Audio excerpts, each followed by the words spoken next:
Hello बच्चों, स्वागत है आपका हमारे चैनल फ्रॉम क्लास में। तो बच्चों आज हम class 8 learn very smart science का chapter number 17 coal and petroleum के क्वेश्चन आंसर्स को इस वीडियो में कंप्लीट स्टडी करने वाले हैं। सो बने रहिए हमारे साथ इस वीडियो में।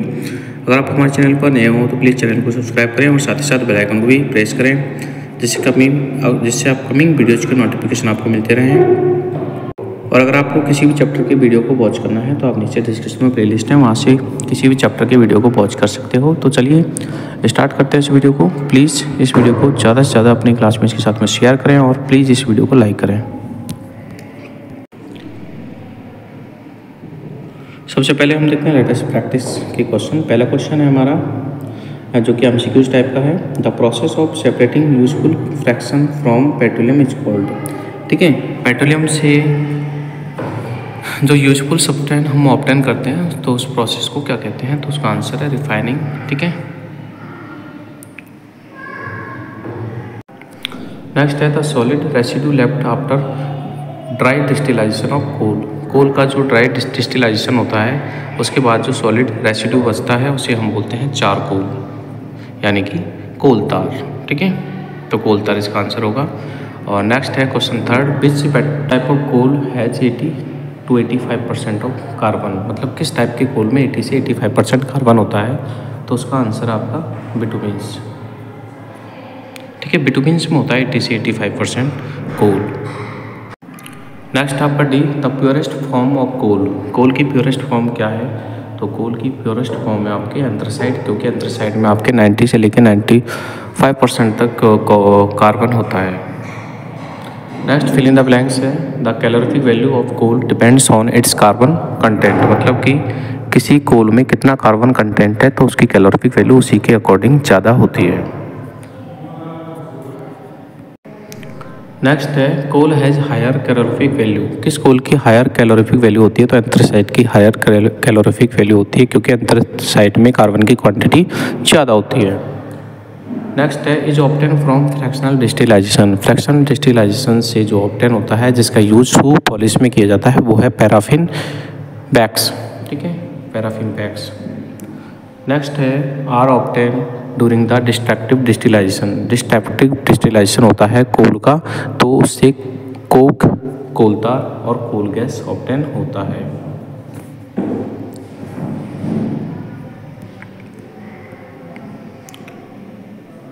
नेक्स्ट है is dark thick liquid and unpleasant smell. ठीक है, तो वो कोल तार होता है। आगे देख रहे हैं match the flowing. Match the flowing में पेट्रोल है, पेट्रोल आपका मैच हो जाएगा 5th नंबर से, यानी कि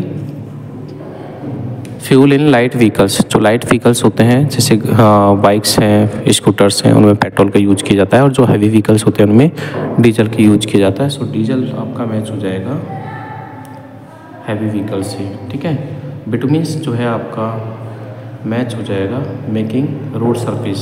ठीक है, और केरोसिन मैच हो जाएगा फ्यूल इन बिग स्टॉप। और फिर आपका पेट्रोलियम है, पेट्रोलियम मैच हो जाएगा एलपीजी फ्यूल इन होम। मतलब पेट्रोलियम गैस हमें एलपीजी गैस से मैच हो जाएगा। नेक्स्ट क्वेश्चन 4 है जो रीराइट द स्टेटमेंट है। मतलब जो बोल्ड वर्ड्स हैं उनको चेंज करना है। जैसे water pollution result in acid rain. ठीक है, तो एसिड रेन का रिजल्ट वाटर पॉल्यूशन नहीं है, वाटर की जगह आएगा एयर। ठीक है, एयर पॉल्यूशन। नेक्स्ट है मैनुअली कंटेंस मिथेन। पेट्रोल में मिथेन नहीं होती है, नेचुरल गैस में मिथेन होती है। नेक्स्ट है is use to be lubricate machine. ठीक है, तो बिटुमिन्स का यूज लुब्रिकेटिंग में नहीं किया जाता, लुब्रिकेट के तौर पे लुब्रिकेटिंग ऑयल्स का यूज किया जाता है। नेक्स्ट है is formed when bitumens cold remains. ठीक है, बिटुमिन्स कोल्स जब रिमेन होते हैं तो नेक्स्ट जो कोल है एंथ्रासाइड फॉर्म होता है, जो सबसे अच्छी क्वालिटी का कोल है। नेक्स्ट क्वेश्चन आपका एसिरेशन और रीजन बेस्ड क्वेश्चन है। तो इसमें एसिरेशन पढ़ते हैं हम। The rate of which petroleum is being used can result in energy crisis. तो ये स्टेटमेंट बिल्कुल सही है भाई। पेट्रोलियम अगर हम उसका रेट बढ़ाएंगे, ठीक है, पेट्रोलियम को ज़्यादा यूज करेंगे तो एनर्जी क्राइसिस होगा। बट देखते हैं इसका statement. Petroleum is a renewable. ठीक है, रीन्यूएबल रिसोर्स। तो पेट्रोलियम रीन्यूएबल रिसोर्स नहीं है, ठीक है, ये एग्जिस्टेबल रिसोर्स है, मतलब नॉन रिन्यूएबल रिसोर्स है। तो आपका आंसर होगा A is correct but R is incorrect. A correct है बट आर इनकरेक्ट है। नेक्स्ट क्वेश्चन आपका केस बेस्ड क्वेश्चन है। इसमें हमने इस चैप्टर इस पैराग्राफ को कंप्लीट स्टडी करना है और नीचे क्वेश्चंस के आंसर देने हैं। तो फर्स्ट क्वेश्चन है example of exhaustible source of energy. ठीक है, एग्जिस्टेबल सोर्स ऑफ एनर्जी के एग्जांपल कौन से हैं? ठीक है, तो कोल भी एग्जिस्टेबल है और पेट्रोलियम भी एग्जिस्टेबल है, यानी कि आंसर होगा both first and second. Next है burning of fossil fuel can cause. Fossil fuel की बर्निंग से क्या होता है? तो एयर पोल्यूशन और वाटर पोल्यूशन दोनों ही होते हैं। सो आंसर होगा both first and second. Next है which can help conserve fossil fuel by. मतलब फॉसिल फ्यूल को हम कंजर्व कैसे कर सकते हैं? ठीक है, मतलब इनमें से कौन फॉसिल फ्यूल के कंजर्वेशन में हेल्पफुल है? Using public transport. ठीक है, option number third, public transport का यूज़ हम कर सकते हैं। नेक्स्ट है वेरी शॉर्ट टाइप के क्वेश्चन आंसर, जिनमें पहला क्वेश्चन है give an example of one inexhaustible natural resource. ठीक है, इनएग्जिस्टेबल नेचुरल रिसोर्स का एग्जांपल आपके सोलर एनर्जी है, विंड एनर्जी है, तो आप कोई भी एग्जांपल लिख सकते हो। नेक्स्ट है विच फ्यूल इज स्मोकलेस फ्यूल। ठीक है, जिसका यूज एक्सट्रैक्शन ऑफ मेटल्स में किया जाता है, मतलब आयरन को एक्सट्रैक्ट करने में किया जाता है, तो वो स्मोकलेस फ्यूल है आपका कोक। नेक्स्ट है what is the other name of petroleum. तो पेट्रोलियम को हम ब्लैक गोल्ड भी कहते हैं, रॉक ऑयल भी कहते हैं, क्रूड ऑयल भी कहते हैं, तो आप कोई भी एक नाम यहाँ पर लिख सकते हो। आगे देखते हैं शॉर्ट टाइप के क्वेश्चन आंसर, जिनमें फर्स्ट क्वेश्चन है define destructive distillation of coal. Coal के डिस्ट्रक्टिव डिस्टिलेशन को डिफाइन करना है। तो देखो the decomposition of coal at higher temperatures in the absence of air. मतलब एयर के एब्सेंस में डिकम्पोजिशन किया जाता है कोल का। ठीक है, जिससे काफ़ी organic and inorganic substance produce होते हैं। इस प्रोसेस को डिस्ट्रक्टिव डिस्टिलाइजेशन ऑफ कोल कहते हैं। ठीक है, इससे कोक, कोल तार और कोल गैस, ठीक है, ऐसे यूजफुल प्रोडक्ट ऑब्टेन होते हैं। तो ये क्वेश्चन 1 का आंसर है, you can write. Next question है why is natural gas considered an ideal fuel. Natural gas को आइडियल फ्यूल क्यों कंसिडर्ड कर। क्वेश्चन सेकंड का आंसर है natural gas is considered an ideal fuel. Natural gas को ideal fuel consider करते हैं because of उसके काफ़ी रीजन्स है। पहला रीज़न है it Burns with A blue flame.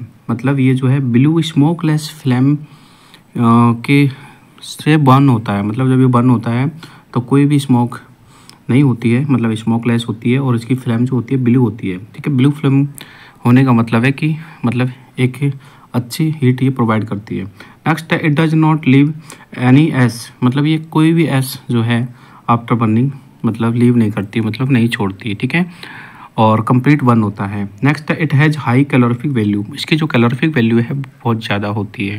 Next question है आपका third why is CNG used as a fuel to run automobiles and buses. मतलब कि CNG को हम ऑटोमोबाइल्स और बस को रन करने के लिए, चलाने के लिए यूज क्यों करते हैं?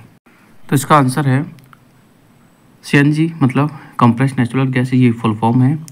CNG is the cleanest fuel. मतलब CNG जो है जितने भी फॉसिल फ्यूल हैं उन सब में सबसे क्लीनेस्ट फ्यूल है, मतलब सबसे क्लीन फ्यूल है। It produce harmless gases. मतलब ये हमें हार्मलेस गैसेज प्रोड्यूस करता है, जैसे कि कंपेयर टू पेट्रोल। मतलब पेट्रोल तो हार्मफुल गैसेज प्रोड्यूस करता है, बट ये हार्मलेस प्रोड्यूस करता है। ठीक है ना। और डीजल है, कोल है, ये सब क्या है, एनवायरनमेंट के लिए पॉल्यूशन क्रिएट करते हैं, बट CNG एनवायरनमेंट के लिए पॉल्यूशन फ्री है। ठीक है, इसलिए हम CNG का यूज़ जो है डीजल और पेट्रोल से चलने वाले व्हीकल्स के में ज़्यादातर हम करते हैं। नेक्स्ट क्वेश्चन है हमारा व्हाट इज कार्बोनाइजेशन। ठीक है, question number D, what is carbonisation. तो इसका आंसर है this is slow process of conversion of dead vegetations. मतलब जो डेड वेजिटेशंस होती है उनका कन्वर्जन होता है इनटू कोल में। ठीक है, वो भी स्लो प्रोसेस है ये। ठीक है, और इसलिए इसको कार्बोनाइजेशन कहते हैं। ठीक है, कार्बन मीन्स होता है कार्बन और कार्बोनाइजेशन मीन्स होता है कार्बन में कन्वर्ट करना। यानी कि कोल जो होता है अपने आप में कार्बन ही है, तो यानी कि डेड वेजिटेशन जो है कार्बन में कन्वर्ट होती है। तो ये इसका आंसर है। आगे हम देख रहे हैं लॉन्ग क्वेश्चंस का आंसर, जिनमें पहला क्वेश्चन है हमारा डिस्टिंग्विश बिटवीन द एग्जिस्टेबल और इनएग्जिस्टेबल नेचुरल रिसोर्स। एग्जिस्टेबल और इनएग्जिस्टेबल नेचुरल रिसोर्स में हमें डिस्टिंग्विश मतलब डिफरेंस बताना। तो ये आपके लॉन्ग के फर्स्ट का आंसर है। एग्जिस्टेबल नेचुरल रिसोर्स जो कि एग्जिस्ट हो जाते हैं मतलब फिनिश हो जाते हैं, जो कि लिमिटेड स्टॉक में होते हैं। तो देखो अवेलेबल इन लिमिटेड स्टॉक मतलब ये लिमिटेड क्वांटिटी में हमारे पास अवेलेबल है, जबकि इनएग्जिस्टेबल जो होता है वो एबुडेंट क्वांटिटी में है नेचर में, ठीक है। जैसे सोलर एनर्जी है तो सोलर एनर्जी हमारे पास ठीक है अनलिमिटेड है, एबुडेंट है। नेक्स्ट है formed over a large period, मतलब ये जो एग्जिस्टेबल रिसोर्स हैं इसमें आपके पेट्रोल डीजल ठीक है और कोल आता है, तो इनको फॉर्म होने में काफ़ी लंबा टाइम लगता है, मिलियंस ऑफ ईयर, बट इनको फॉर्म होने में ठीक है इनएग्जिस्टेबल को फॉर्म होने में ठीक है टाइम नहीं लगता है। ये ऑलवेज ठीक है ऑलमोस्ट एवरीडे मतलब फॉर्म होते हैं या फॉर्म्ड है, ठीक है। नेक्स्ट है they can not be used over and over again, मतलब they do not last forever, मतलब इनको हम ज़्यादा यूज़ नहीं कर सकते एग्जिस्टेबल को, क्योंकि ये कभी ना कभी ख़त्म हो जाएंगे इसलिए, बट इनको हम हमेशा मतलब क्या कर सकते हैं यूज़ कर सकते हैं उनको एन एग्जिस्टेबल को। नेक्स्ट है इसमें आते हैं आपके कोल ठीक है पेट्रोल डीजल वगैरह और नेचुरल गैस, बट इनमें आते हैं आपके सनलाइट है ठीक है और विंड एनर्जी है ठीक है वाटर एनर्जी है मतलब हाइड्रो पावर। नेक्स्ट है लॉन्ग का question number 2, what are the advantage of the using renewable resources, मतलब रिन्यूएबल रिसोर्स के को यूज करने के क्या क्या एडवांटेज हैं। तो देखो रिन्यूएबल रिसोर्स को यूज करने के काफ़ी ज़्यादा एडवांटेज है। रिन्यूएबल कौन होते हैं जो रिन्यू हो सकते हैं, अभी जस्ट हमने बात की थी सोलर एनर्जी है विंड एनर्जी है, तो कोई ये रिन्यूएबल रिसोर्सेज हैं। तो देखो renewable energy source are environment friendly, मतलब ये एनवायरनमेंट फ्रेंडली होते हैं because they are produced naturally, मतलब ये नेचुरली प्रोड्यूस होते हैं और they do not emit any harmful gases, मतलब ये कोई भी हार्मफुल गैसेज एमिट नहीं करते हैं, एमिट मीन्स प्रोड्यूस नहीं करते हैं। और pollutants that can cause damage to the ozone layer, मतलब ओजोन लेयर को डैमेज करने वाले ऐसे कोई भी पॉल्यूटेंट या फिर गैसेज ये प्रोड्यूस नहीं करते हैं, ठीक है। नेक्स्ट है renewable sources requires less maintenance, मतलब इनको लेस मेंटेनेंस इनकी रिक्वायरमेंट होती है इनकी ठीक है और compare to non renewable resources, ठीक है। तो ये इसका आंसर है सेकंड का, आप यहाँ से नोट कर सकते हो। और नेक्स्ट क्वेश्चन है हमारा सी, क्वेश्चन सी है explain how coal is formed, मतलब कोल कैसे फॉर्म होता है ये हमें एक्सप्लेन करना है, ठीक है ना। तो देखो coal takes millions of year to form, मतलब कोल जो होते हैं मिलियंस ऑफ ईयर्स लेते हैं फॉर्म होने में। It is formed from the dead remains of the dense forest, मतलब जो डेंस फॉरेस्ट हैं उनकी डेड रिमेन्स से कोल फॉर्म होता है। डेड रिमेन्स मतलब लो लाइंग एरियाज में या लो लाइंग वेटलैंड एरियाज में जो वेजिटेशंस थी ठीक है वो got buried under the earth, मतलब अंडर द अर्थ के नीचे जो है बरीड हो गई हैं, मतलब दब गई हैं और कंटिन्यू जो है स्लो प्रोसेस से, मतलब 300 to 400 मिलियन ईयर इनमें लगते हैं, स्लो प्रोसेस होती है ठीक है, मतलब प्रेशर में रहते हैं टेम्परेचर में रहते हैं तो धीरे धीरे ठीक है स्लोली कन्वर्ट हो जाते हैं into coal due to the natural process, जैसे फ्लडिंग है अर्थक्वेक है ठीक है इनसे ये गॉट बरीड हो गए थे, ठीक है। नेक्स्ट है द डेड प्लांट से कंप्रेस्ड एज ग्रेवल, मतलब जो डेड प्लांट्स हैं ठीक है वो कंप्रेस्ड हो गए और वो ग्रेवल या फिर सॉइल में कन्वर्ट हो गए, ठीक है। और ड्यू टू हाई टेम्परेचर, और फिर हाई टेम्परेचर और हाई प्रेशर के कारण ठीक है the top layer and the dead plants gradually changed, यानी कि वो ग्रेजुअली चेंज हो गए इनटू कोल में, ठीक है। This slow process of conversion, तो एक जो कन्वर्जन की स्लो प्रोसेस है ठीक है vegetation to into coal is called carbonisation, ये हम पहले भी पढ़ चुके हैं, ओके। तो ये आपका आंसर है, you can right it. Next question है आपका डी वाला, हाउ इज कोक फॉर्म्ड, मतलब कोक कैसे बनता है, ठीक है। कोक जो कि कार्बन की प्योरेस्ट फॉर्म है। तो देखो ये आपका डी का आंसर है, the solid residue left behind after dry distillation of coal, यानी कि जब कोल का ड्राई डिस्टिलेशन किया जाता है ठीक है ना तब जो सॉलिड लेफ्ट हो जाता है, मतलब जो सॉलिड बच जाता है ठीक है ना, उस सॉलिड को आप कोक कहते हो, ठीक है। हम उसको कोक कहते हैं। कोक जो होता है एक ग्रीसी ब्लैक कलर का सब्सटेंस होता है, ठीक है। इट इज़ नॉट शाइनी, मतलब कोक शाइनी नहीं होता है कोल की तरह, ठीक है।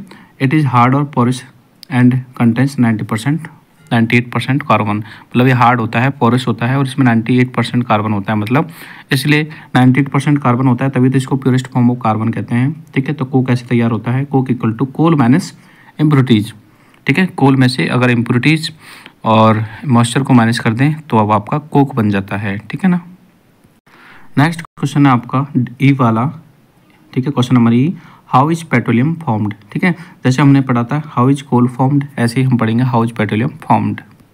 तो देखो जैसे पेट्रोल फॉर्म होता है, सॉरी जैसे कोल फॉर्म होता है ऐसे पेट्रोल फॉर्म होता है, बस फ़र्क इतना है कि जो आपका पेट्रोल है वो अंडर सी फॉर्म होता है, जबकि कोल जो है अंडर लैंड सरफेस फॉर्म होता है। ठीक है, तो देखो petroleum is fossil fuel formed from organism living in sea, मतलब सी के नीचे जो ऑर्गेनिज्म होते हैं उनसे ही ये फॉर्म हुआ है। ठीक है, सच एज जू प्लैंकटन एंड एल्गी। ठीक है, जू प्लैंकटन भी एक टाइप का ऑर्गेनिज्म है और एल्गी तो होता ही है।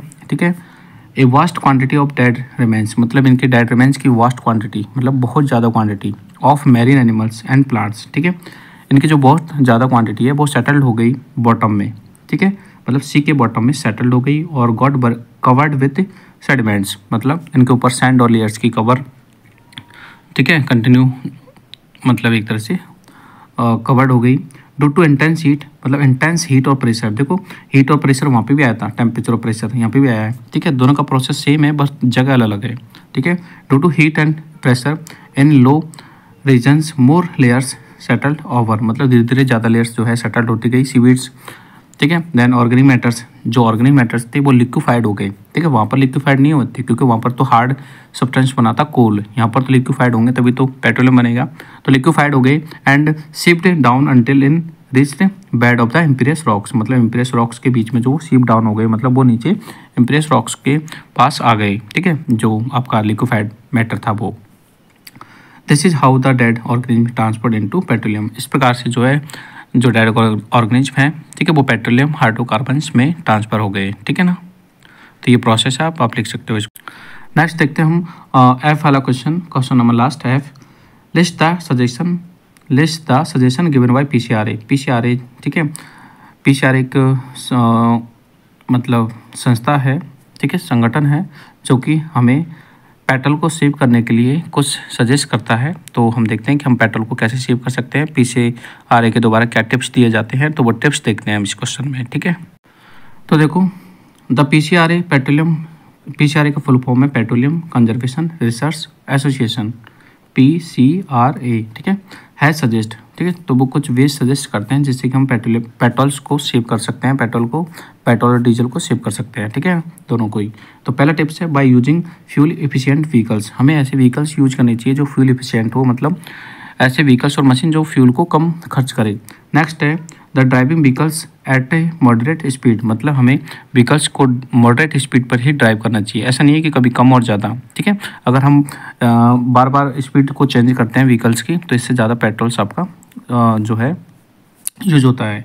नेक्स्ट है by switching off the engines of vehicle at red lights, ठीक है, रेड लाइट्स जो होती हैं, ठीक है, वहाँ पर हमें अपने व्हीकल के इंजन को स्विच ऑफ कर देना चाहिए क्योंकि उस टाइम पे जो है यूज़ तो होता नहीं है बट पेट्रोल फालतू में वेस्ट होता है। नेक्स्ट है by ensuring correct tyre pressure, correct tyre pressure को भी इंश्योर करना चाहिए कि हमारे व्हीकल्स के टायर में हवा जो है, एयर जो है वो करेक्ट है या नहीं है, टायर प्रेशर। और रेगुलर मेंटेनेंस होना चाहिए व्हीकल्स का, मतलब टाइम टू टाइम सर्विस होनी चाहिए। तो ये कुछ पीसीआरए हमें टिप्स प्रोवाइड करता है for saving petrol and diesels. ठीक है, क्यों करता है, क्योंकि हमें पेट्रोल और डीजल जो है आपके फॉसिल फ्यूल हैं और इनके कंजर्व करना जरूरी है क्योंकि ये लिमिटेड स्टॉक में हमारे पास होते हैं।